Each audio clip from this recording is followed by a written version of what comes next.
Alright, what's going on, you guys? Nick here with Nick Strength and Power. I've got a couple of interesting stories for you guys today. The first story that I've got for you guys today, this latest posing video of GoodVito.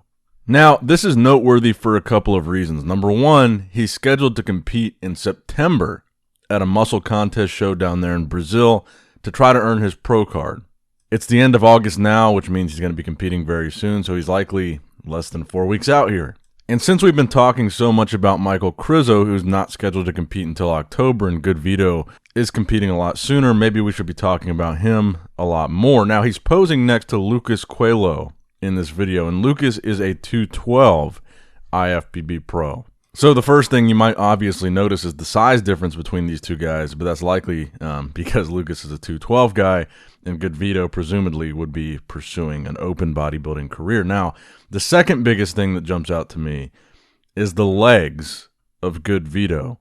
That's the biggest area to me where the size difference is apparent. When you look at the side shots of GoodVito, just the hanging hamstrings that he's got, and the back shots, the thickness of his legs from the back compared to Lucas, just overall, his legs are gigantic. And I'm pretty excited to see how they're going to look on stage in contest condition.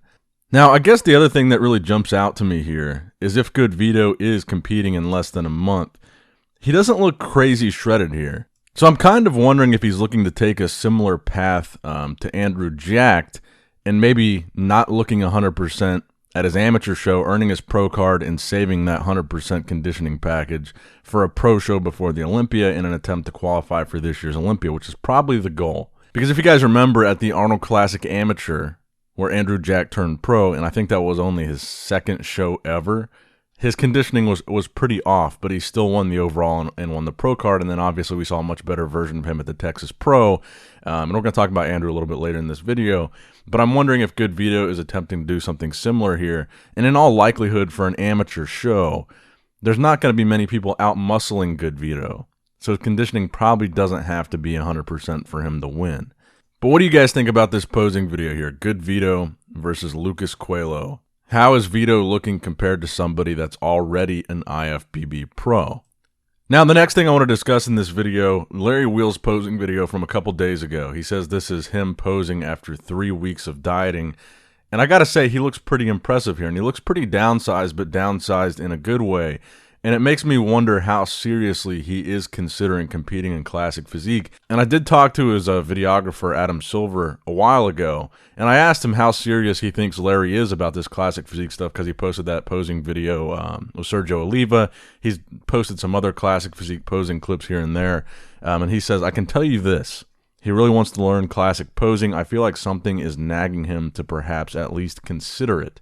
And what we already know about Larry is that he's a guy that likes to try it all. Strongman, powerlifting, he's competed in bodybuilding already, arm wrestling. He's a jack of all trades kind of guy, and if he were able to force himself to make weight for Classic Physique, that would be a whole new challenge for him. Again, he's done bodybuilding, but bodybuilding isn't Classic Physique. We know this. And for his height, maybe it is possible for him to get in that weight category. We're used to hearing Larry Wheels having a body weight of like 300 pounds or high 200s. But I believe he is over 6 foot tall. I think he's either 6 foot or 6'1". So his weight cap would be relatively high, maybe somewhere between 230 and 250. So I don't think it's outside of the realm of possibility that he could make weight if he wanted to. So don't be surprised if we do see Larry on a Classic Physique stage. And up until really this most recent Texas Pro, taller physiques generally do better in Classic Physique than they do in bodybuilding. Now, Andrew Jacked has proven to be the exception to that rule, being 6'2" and winning the Texas Pro unanimously. But Larry Wheels' physique might be better suited for Classic than for bodybuilding because he is a taller guy. And like I said, that generally tends to translate better onto the Classic stage than a men's open bodybuilding stage. But again, let me know what you guys think in the comment section below. Should Larry Wheels give it a shot? Now, next up in the news, I want to talk about James Hollingshed because James is 4 weeks out now from the Arnold Classic UK. He's been posting a lot of physique updates on his Instagram page.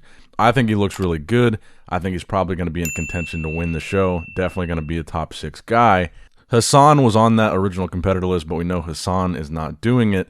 And while James looks good, this is what makes me wonder about Andrew Jacked. And James is kind of the one that reminded me we're already under a month away now from the Arnold Classic UK. So Let's switch over to Andrew Jack here. These are his latest training videos. He's working with George Farah. Does it make sense for Andrew Jack to still compete in the Arnold Classic UK? Because now we're closer to the Olympia. We're, what, under 16 weeks out, 15 weeks out, something like that. He's already qualified. He won the Texas Pro. He got his Olympia qualification. George Farah was saying somewhere around 75, 80% is what we saw of Andrew Jack. Wasn't planning on doing this show. It was going to be a warm-up show for the Arnold Classic UK. Flex Wheeler really wanted him to do it, really thought he could win, and he won the show. Now he's got the Olympia qualification. Does it make more sense now to focus exclusively on the Olympia prep, instead of doing the Arnold Classic on the road to the Olympia? And maybe he would have some time still to grow into the Olympia if he wasn't competing in 4 weeks and having to deplete and try to peak again in 4 weeks. Do I think he would have a shot at winning the Arnold Classic UK? Absolutely. I think he would probably be the favorite to win going into the show based on his recent track record. But then also he runs the risk of, his coach and him both said this, that he was not 100% at the Texas Pro. What if he doesn't look the same as he looked in Texas? What if he looks a little worse? What if he looks about the same? Then what do they say? Do they say we're saving 100% for the Olympia? I think that would make it a little bit odd. I think strategically, probably the best move would be for him to wait until the Olympia and that be his next show, and then say we're saving the 100% version of Andrew Jack for the Olympia, and that gives them more time to actually bring a significantly better version of Andrew Jack to the Olympia stage. And we got to keep in mind, he is working with George Farah here, and George has had a pretty good track record throughout his entire career, but recently with Blessing Awodabu really turning his physique around, really bringing a crazy version of Andrew Jack. And another client that George Farah is working with, newly working with, I should say, Justin Rodriguez. So Justin posted this physique update where you can clearly tell he's getting back into shape. This doesn't look like a fully off-season version of Justin. He originally said he was going to be done and take a whole year off, not do the Olympia, not try to qualify, and really try to go back to the drawing board with his physique. But then more recently, he kind of walked that statement back and said that him and George are going to work on prepping for a show to try to qualify for this year's Olympia. Now, we don't yet know which show that will be. I would guess he's going to wait till closer to the Olympia, probably as close as possible to give his body as much time to recover from the aggressive competing that he had been doing this year already, because that's what I think his physique really needs, is a rest and a break from competing, because he was competing a lot in the early part of the year, and I really think he needs to leave a gap for himself where he's not trying to peak. And I think probably a good show for him would be Romania. I think Romania is the last show before the cutoff to qualify for the 2022 Mr. Olympia. Then after that, the shows will be qualifying for next year's 2023 Mr. Olympia. And speaking of the Romania Pro, one guy that we know is doing that show is Brett Wilkin. And Brett Wilkin just posted a recent physique update looking pretty amazing. And I know that during his Arnold Classic prep, a lot of people felt like me and Brett had some kind of beef because I wasn't predicting Brett to win the show or be a top contender or a top 3 guy even. But that's not because I'm not a fan of Brett's physique. I'm a massive fan of Brett's physique. I just didn't think he was there yet, and he wasn't. I think when Brett brings the level of conditioning that he brought versus Hunter Labrada, I believe it was at the Chicago Pro where he was runner-up, he's extremely dangerous. And he's added size, and that was the big question going into the Arnold, is with this added size, can Brett bring that same conditioning? And he really didn't at the Arnold, but if he does in Romania and he does at the Olympia, he can be very, very dangerous. And I think he could be very dangerous in the top 10 at the Olympia if he brings that level of conditioning with this newly added size that he has. And he is working with Matt Jansen, and Matt Jansen has a pretty good track record as well. And it's really mind-blowing to think that there's still so many guys that have not qualified yet for this year's Olympia, and so many guys that are not even IFBB pros that we're talking about. I really think this could be one of the best Mr. Olympia lineups we've had in like a decade. There's so many wild cards. There's so many new up-and-coming guys that we don't know for sure are going to get there. We don't know if Crizzo's going to get there. We don't know if GoodVito is going to get there. It's a little bit early to say that they're both going to be on that stage. I think Crizzo has a really strong likelihood of getting there. But the depth of field that we have so far in the men's open lineup is already crazy. Let's take a look at the current updated qualified competitors list. Nick Walker, Nathan Diasha, Big Ramy, Brandon Curry, Hadi Chupin, Hunter Labrada, Sean Clarita, Regan Grimes, Samson Dowda, Rafael Brandau, Angel Calderon Frias, Joel Thomas, William Bonac, Blessing Awodabu, Charles Griffin, Mohammed Shaban, Hassan Mustafa, Mohammed Al-Snor, Vitor Boff, Andrea Presti, Ian Valliere, Antoine Vaillant, Akeem Williams, and Andrew Jack. Chinedu Andrew Obiekia. And then think about the names that are still outside of that list. Sergio Oliva Jr. still not qualified. Steve Coehlo still not qualified. We just talked about James Hollingshed still not being qualified. Tim Budashim, Kamal El Gardney, Peter Clancer, even though he's injured. Phil Klahar, Rolly Winkler. We don't even know if Rolly's done or not. Patrick Johnson still not qualified.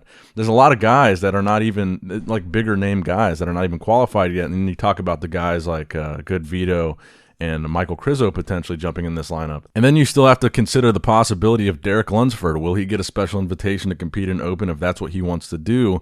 Sean Clarito, we don't know for sure which one he's going to do.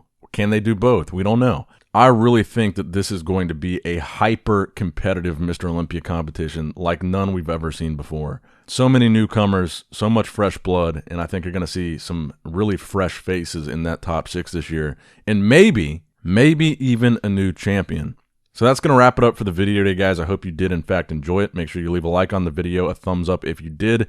Subscribe to the channel if you have not subscribed yet already. That helps out a lot. And as always, I love you guys. Appreciate you guys. Nick Strength and Power, signing out. All right, guys, don't forget to click that like button and subscribe to this channel if you enjoy the content. Also, check out my Instagram at Nick Strength Power. My Facebook page, which is simply Nick Strength and Power. My secondary YouTube channel, Nick Strength and Vlogs, for vlogs and bonus content that you will not see on this channel. And consider subscribing to my third YouTube channel, Nick Strength and Pokemon, which is all things Pokemon and trading card games, completely unrelated to this channel. So if you're into that, give that one a look. And all links to merchandise and social media will be in the description box below. If you guys want a Nick Strength and Power t-shirt, that will be in the Shopify link below. Have a great day. Dancing in the good light, everybody's feeling warm and bright. It's such a fine and natural sight. Dancing in the good light, everybody's feeling warm and bright. It's such a fine and natural sight. Everybody's dancing in